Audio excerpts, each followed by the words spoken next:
Hola, buenas noches. Vamos a seguir profundizando en los... Bueno, me dicen que me presente. Soy Walter Piñeiro, diácono, y en este momento estoy ejerciendo mi ministerio en la iglesia de Canelones, en la Catedral de Canelones. Así que ahora sí. Vamos a seguir profundizando en los contenidos de nuestra fe. Hoy nos toca el descenso de Cristo a los infiernos. Y cuando hablamos de contenidos, vamos a recordar dos cosas.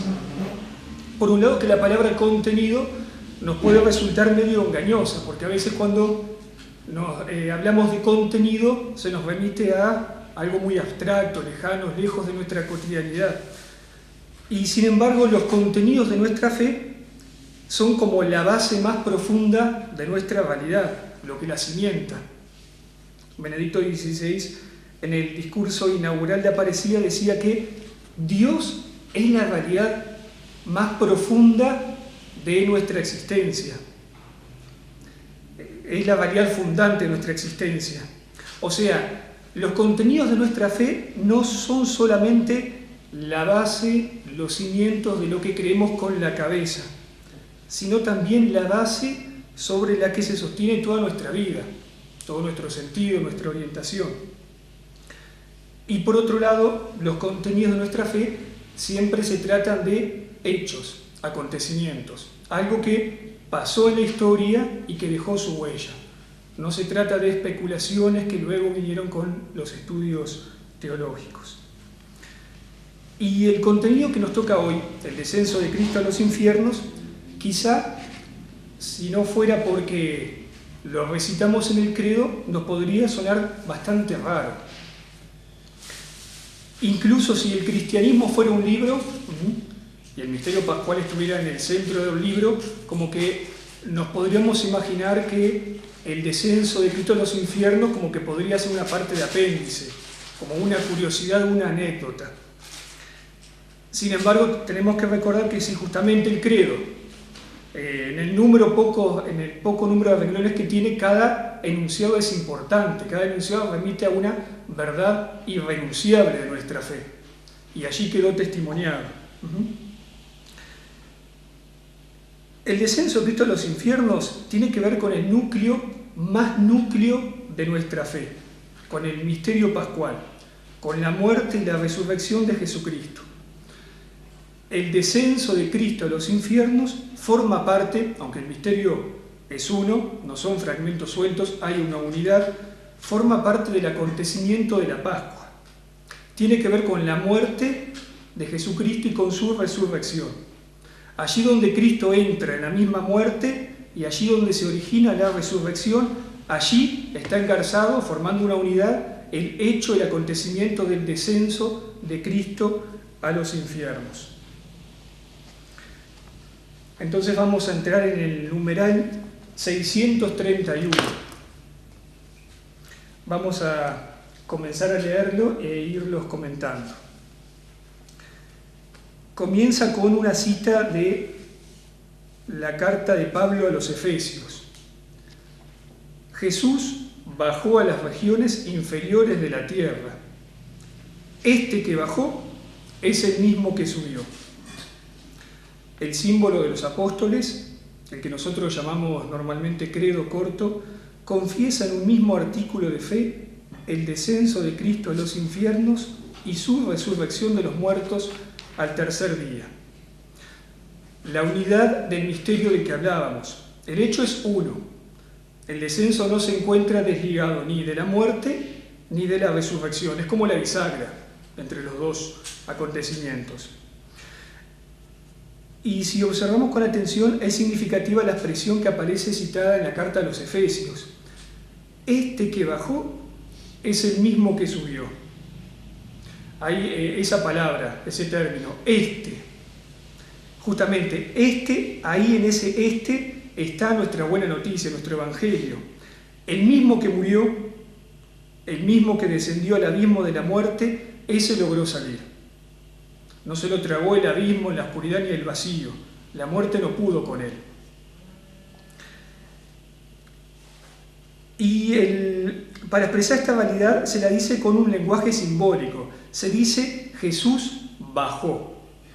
Obviamente que no se trata de que Jesús bajó geográficamente al centro de la tierra. Bajó expresa una situación existencial. La situación existencial de morir. Morir es como bajar al abismo. Y no solamente bajar, sino ser engullido por el abismo. Bajó tiene que ver con esas imágenes que utilizaba el pueblo de Israel cuando trataba de retratar cuál era su experiencia de la muerte. Hay un salmo, el Salmo 49, que dice: la muerte es su pastor, los hombres son como un rebaño para el abismo. Es una imagen tremenda, porque no solamente presenta la muerte como abismo, sino la muerte como pastor. Y como todos sabemos, el pueblo de Israel, una de las experiencias más fuertes culturales que tenía era justamente la de la vida pastoril. Tenía la experiencia de lo que significaba ser pastor, cuál era la función de pastor. Y ellos llegan a retratar la muerte como un pastor que los conduce, y nada menos que hacia el abismo. Es una imagen trágica. El que nos conduce es la muerte y nos conduce al abismo, no tenemos escapatoria. Claro que ese salmo, el Salmo 49, habla del destino de los malvados. Habla del destino, dice, de los hombres satisfechos en sus riquezas y en su poder. Pero ese pensamiento de la muerte como abismo, atañe a la experiencia básica de cualquier ser humano ante la cercanía de la muerte. Es una sensación totalmente realista. Si no hubiera alguien que nos mostrara otra cosa, que hay otro camino, o que aún teniendo que recorrer ese mismo camino, hay una salida. Y esa salida del abismo, esa salida de la muerte, tiene su causa en aquel que bajó. En este pasaje de la carta a los Efesios se nos dice: hay uno que bajó, pero que volvió a salir. Hay uno que venció esta situación de desesperación y de angustia. Y ese que bajó, ese ahora es nuestro pastor. Y ahí también volvamos a la experiencia del pueblo de Israel, su vida pastoril. Él también había sentido al Señor como Salvador, como pastor. Recordemos el Salmo 23, el Señor es mi pastor, nada me puede faltar. Ahora, con Cristo, al viejo pastor de la muerte, que nos conducía al abismo, ahora con el misterio pascual hay otro pastor y más fuerte, que ya no nos conduce ni a la muerte ni al abismo y que nos saca de la muerte y del abismo. Es lo que dice el numeral a continuación, si seguimos leyendo. Porque es en su Pascua donde, desde el fondo de la muerte, Él hace brotar la vida. De ahí tenemos un extracto del pregón pascual. Es Cristo, tu Hijo resucitado, que al salir del sepulcro brilla sereno para el linaje humano y vive, reina, glorioso por los siglos de los siglos. Continuemos con el numeral 632. Cristo descendió a los infiernos. Las frecuentes afirmaciones del Nuevo Testamento, según las cuales Jesús resucitó entre los muertos, presuponen que, antes de la resurrección, permaneció en la morada de los muertos. Es el primer sentido que dio la predicación apostólica al descenso de Jesús a los infiernos. Jesús conoció la muerte como todos los hombres. Esa es la primera cosa que significa que Jesús descendió a los infiernos, que Jesucristo murió, que Él experimentó la muerte. Y aquí es preciso que nos asomemos a este misterio para que no parcialicemos el hecho de la pasión del Señor. Muchas veces nos podemos quedar con la idea de que lo terrible de la muerte de Jesús es solo la cruz. Y sí, la cruz es una experiencia terrible. Era el peor castigo que imponía el Imperio Romano. Tan así que los ciudadanos romanos, los ciudadanos con categoría, si tenían que ser justiciados, la cruz era una excepción. Lo normal, si un ciudadano de categoría tenía que ser ajusticiado, lo decapitaban con la espada. Todo esto, ¿a qué vamos? Morir en la cruz era una experiencia terrible ya desde antes de ser crucificado, porque el camino de la cruz, del Vía Crucis, que tenían que hacer los que iban a ser ajusticiados, ya de por sí era humillante. Ahí ya empezaba el castigo, ahí ya empezaba el dolor. Y formaba parte del castigo las burlas a las que debían ser sometidos. O sea que al dolor físico de la cruz se le agrava el dolor físico, el dolor psicológico y el dolor humano. Y para un judío era aún peor, ya que el ajusticiado en la cruz era considerado un maldito. Recordemos una cita del Deuteronomio 21-23, que dice: maldito el que cuelga del madero, maldito el que cuelga de la cruz. Lo decía la ley, lo decía la Torá. Hoy nosotros como capaz que hemos perdido un poco la perspectiva de eso de qué significa ser maldito. Nos suena terrible, pero para un judío era peor. Era ser maldecido por el mismo Dios. Era morir alejado, abandonado por Dios, con una culpa irredimible. Por eso es que San Pablo va a decir que la cruz es un escándalo para los judíos. Los judíos no pueden creer que el Mesías tenga que morir y todavía morir en una cruz. Por eso cuando San Pablo predica a Jesús crucificado, es un concepto, revolucionario, que no entra fácilmente en las cabezas. Y justamente eso de Jesús crucificado era uno de los núcleos más importantes de la predicación de Pablo. Jesús no solo tiene que sufrir el camino de la cruz, todos los azotes que le anteceden, la cruz misma, la agonía, el ser considerado maldito por la misma Escritura, sino que, aunque nosotros ya lo damos por obvio, debe experimentar la angustia de saber que va a morir. Y eso no solamente la noche anterior a la ejecución. Él ya lo había dicho en su predicación pública, lo anuncia por 3 veces a sus discípulos.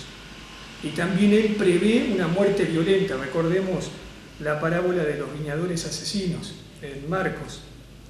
Los que alquilan la viña matan al hijo del viñador para quedarse con la viña. En el Evangelio de Marcos se nos dice que él exclama: me muero de tristeza. Y en el huerto de Getsemaní, cuando sale a orar, dice: aparte de mí este cáliz, pero que no se haga mi voluntad, sino la tuya. Es significativa la imagen que utiliza, la del cáliz, la de la copa, la muerte como beber de una copa muy, muy amarga, ¿no? ¿A qué vamos con todo esto? Decimos que Jesús experimentó la muerte, pero también experimentó la angustia de saber que iba a morir. La angustia que nosotros sentimos y que podemos sentir cuando se nos muere alguien cercano. O la angustia que también sentimos cuando vemos tantas muertes anónimas, la proliferación de tantas muertes anónimas en los informativos. Esa angustia de saber que se va a morir la experimentó Jesús. El hecho del descenso a los infiernos nos dice que Jesús murió. Remitiéndonos a esa imagen de que Jesús bebe del cáliz, bebe de la copa, Jesús gustó del cáliz amargo de la muerte y experimentó en ese tiempo que antecede la muerte la angustia ante ella. Jesús conoció la muerte como todos los hombres. Ese es el primer concepto que se nos quiere dejar claro con Jesús descendió a los infiernos. Continuamos leyendo el numeral. Y se reunió con ellos en la morada de los muertos. Esto es lo que decimos cuando hablamos de que descendió a los infiernos. Y aquí debemos distinguir los infiernos del infierno. Leamos el numeral 633. La Escritura llama infiernos, Sheol o Hades, a la morada de los muertos, donde Cristo, después de muerto, bajó, porque los que se encontraban allí estaban privados de la visión de Dios. Tal era, en efecto, a la espera del Redentor, el estado de todos los muertos, malos o justos. Lo que no quiere decir que su suerte sea idéntica, como lo enseña Jesús en la parábola del pobre Lázaro, recibido en el seno de Abraham. son precisamente estas almas santas que esperaban a su libertador en el seno de Abraham, a las que Jesucristo liberó cuando descendió a los infiernos. Jesús no bajó a los infiernos para liberar a los condenados, ni para destruir el infierno de la condenación, sino para liberar a los justos que le habían precedido.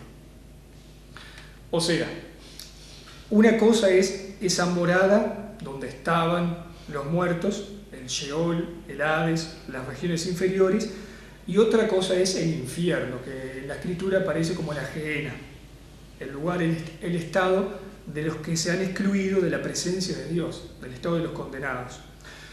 Jesús desciende a los infiernos.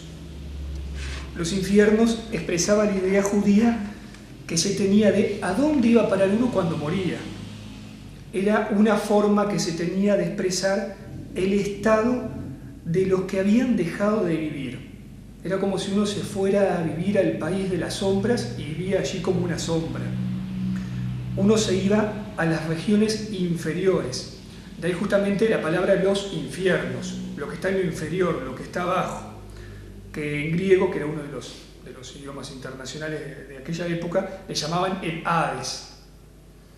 Los judíos le decían Sheol y los babilonios, tiempo antes, lo habían denominado Arayo. Es interesante porque estamos frente a una imagen similar que vamos encontrando en las diferentes culturas orientales, donde todos coinciden que los muertos van a parar a las regiones inferiores, seguramente remitiendo a la experiencia de que a los muertos se los sepultaba, se los enterraba en la tierra. ¿Cómo imaginaban esta morada de los muertos? El lugar era concebido como una ciudad en que la gente estaba encerrada. Quizá para nosotros sea más conocida por nuestra cultura occidental la concepción del Hades que transmitió la mitología griega, en la que incluso aparecía ahí un perro a las puertas de la ciudad, el cancerbero vigilando. El punto clave de todas estas imágenes es el estado de oscuridad en el que sobrevivía el muerto. Su existencia se asemejaba como la de una sombra. Capaz que hoy, hablando gráficamente, podemos contraponer esa idea de los infiernos a la idea de cielo. El que moría dejaba de gozar de la luz, del aire, de la infinidad, y por el contrario era sumergido bajo la tierra, en la oscuridad, en espacios tenebrosos, podríamos decir hasta de aire viciado. De a poco el pueblo judío va llegando a la concepción de que el Hades es una morada provisional en donde los justos y los pecadores esperan su destino definitivo, que era lo que leíamos recién en el numeral.